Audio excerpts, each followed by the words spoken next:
ایک شخص میرے آقا علیہ الصلوۃ والسلام کی بارگاہ مقدس میں عرض کی یا رسول اللہ محنت کرتا ہوں مشقت کرتا ہوں اور پھر کماتا ہوں لیکن روزی میں برکت نہیں یا رسول اللہ صلی اللہ علیہ وسلم برکت کے لیے دعا فرما دیں۔ آپ نے فرمایا کیا کام کرتے ہو؟ یا رسول اللہ فلاں کام کرتا ہوں۔ کتنی اجرت لیتے ہو؟ یا رسول اللہ اتنی اجرت لیتا ہوں۔ آپ نے فرمایا اجرت کو آدھا کر دے، اگر تم 1000 لیتے ہو تو 500 کر لو۔ یا رسول اللہ پہلے ہی میرا گزارا نہیں ہو رہا، پہلے ہی برکت کی دعا کرانے کے لیے آپ کی بارگاہ مقدس میں حاضر ہوا ہوں، پھر آپ فرما رہے ہیں کہ اس کو آدھا کر دو۔ آپ نے فرمایا پھر اگر تم رزق میں برکت چاہتے ہو تو اسے آدھا کر دو اپنے معاوضے کو، تو پھر آدھا کر دیا۔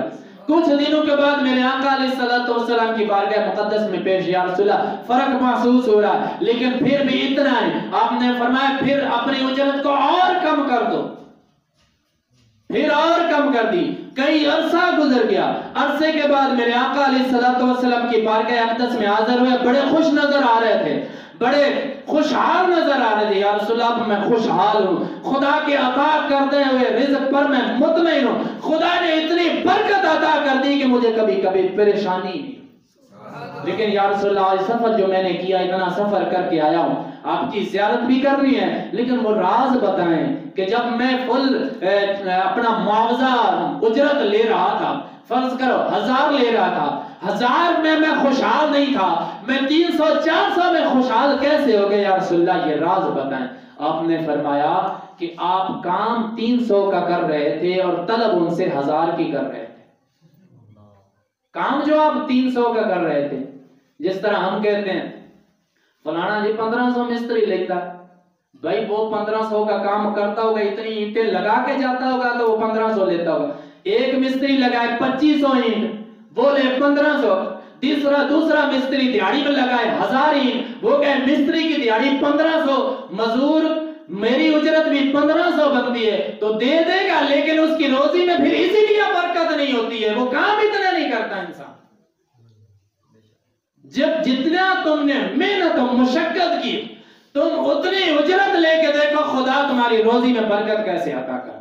آپ نے فرمایا بات یہی تھی کہ تم کام 300 کا کر رہے تھے، پھر تم 1000 جو لے رہے تھے، کسی غیر کا حق تمہارے حق کے ساتھ مل رہا تھا، پھر نہ تمہاری عبادت میں تمہیں مزہ آ رہا تھا، نہ تمہاری روزی میں برکت ہو رہی تھی۔ تو دوستو آج کی 11ویں جو ہے حضور غوث العظم کی 11ویں جو ہے یہی ہمیں سبق دیتی ہے کہ جس طرح ہم پکے اور سچے مرید حضور غوث العظم کے ہیں، پکے اور سچے عقیدت مند حضور غوث العظم کے ہیں، حضور غوث العظم کا عرس ہر مہینے شرکت کرتے ہیں، صدقہ و خیرات بھی کرتے ہیں، ان کے توسط وسیلے سے خدا کی بارگاہ میں رحمت کی امید بھی رکھتے ہیں۔ اسی طرح ہمارے لیے ضروری یہ ہے کہ ہم اپنے کاروبار پر بھی توجہ دیں، ہم اپنی مصروفیتوں پر بھی توجہ دیں کہ خدا ہماری روزی میں برکت ڈال دے۔ حضرت سیدنا ابو بکر صدیق رضی اللہ تعالی عنہ صحابی رسول، خلیفہ اول، اور بعد از انبیاء تمام نبیوں کے بعد اگر درجہ ہے تو وہ صدیقین کا ہے، اور صدیقین کے افضل و اعلیٰ مقام پر حضرت ابو بکر صدیق فائز ہیں۔ تو آپ کی بارگاہ مقدس میں ایک آپ کا غلام تھا، وہ خدمت کرتا تھا، محنت کرتا تھا، وہ کماتا تھا۔ پہلے زمانے میں غلام ہوتے تھے، وہ کماتے تھے، وہ اس کی کمائی مالک کی ہوا کرتی تھی۔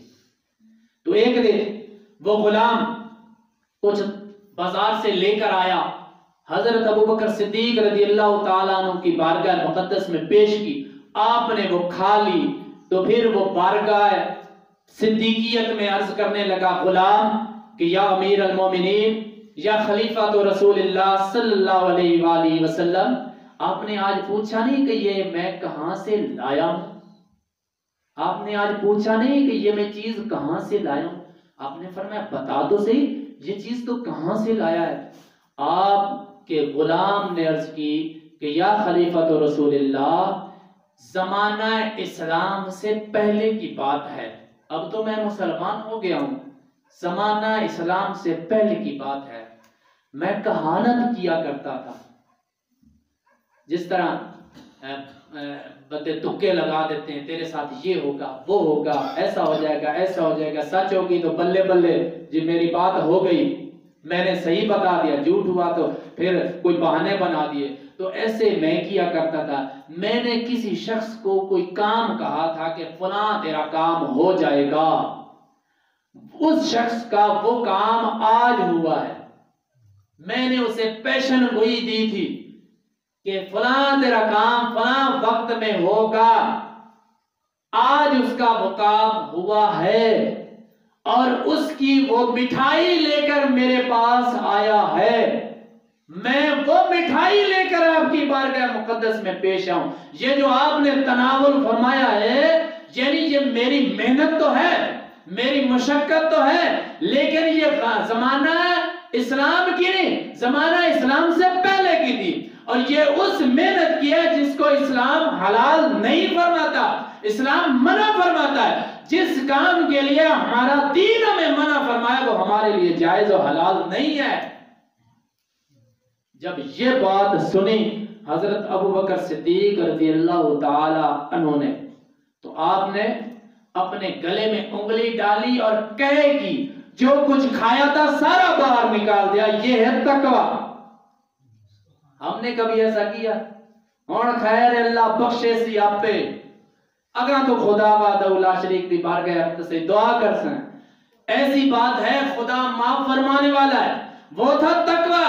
اب دین جو ہے یہ ہے فتویٰ، فتویٰ یہ ہے کہ تم سے کوئی غلطی ہو جائے تو خدا کی بارگاہ میں گڑ گڑاؤ، رو، خدا سے معافی مانگو، اور جس کا حق تم نے کھایا ہے اسے معاف کرا دو اس سے، تو اگر وہ راضی ہو جاتا ہے خدا بھی تمہیں معاف کرے۔